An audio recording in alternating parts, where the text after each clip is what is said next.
ស្វាគមន៍មកកាន់សាលារបស់ខ្ញុំគឺសាលាជំនាញវេយ្យាករណ៍និងបកប្រែអូខេថ្ងៃនេះខ្ញុំបរៀនបកប្រែប្រដាក់ភាពមួយតទៀតណាអង់គ្លេសខ្ញុំដាក់ក្នុងនេះគឺ Posting Interpretation Part 1អត្ថបទទី11ហើយនេះជាចំណងជើងនៃអត្ថបទទី11គ្រូឡូឡាខណៈពេលដែលសិស្សកំពុងស្ងៀមស្ងាត់អញ្ចឹងស្តង់ដារអន្តរជាតិយើងប្រែថា Instructor noisy when students being muted ឥឡូវខ្ញុំស្រង់ពាក្យណា lexicons វាក្យស័ព្ទអញ្ចឹងពាក្យនៅក្នុងមេរៀនទី11នេះមានទាំងអស់14ពាក្យពាក្យទី1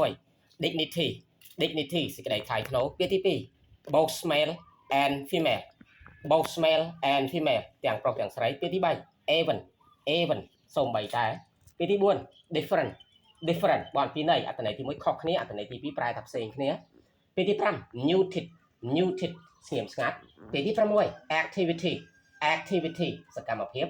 ពាក្យទី7 noisy ឡូឡាពាក្យទី8 literally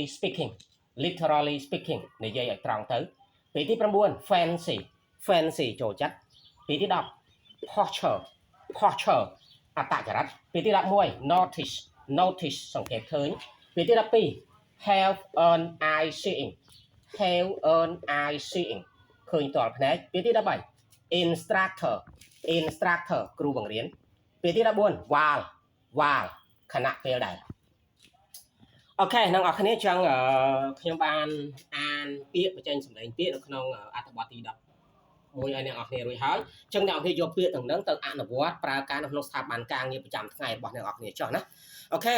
កុំភ្លេចចុចពាក្យ Subscribe ដើម្បីបានវីដេអូថ្មីហើយចុងក្រោយជូនពរដល់អ្នកនរគ្នាជាពិសេសសិស្សរបស់ខ្ញុំទទួលបានជោគជ័យក្នុងការសិក្សា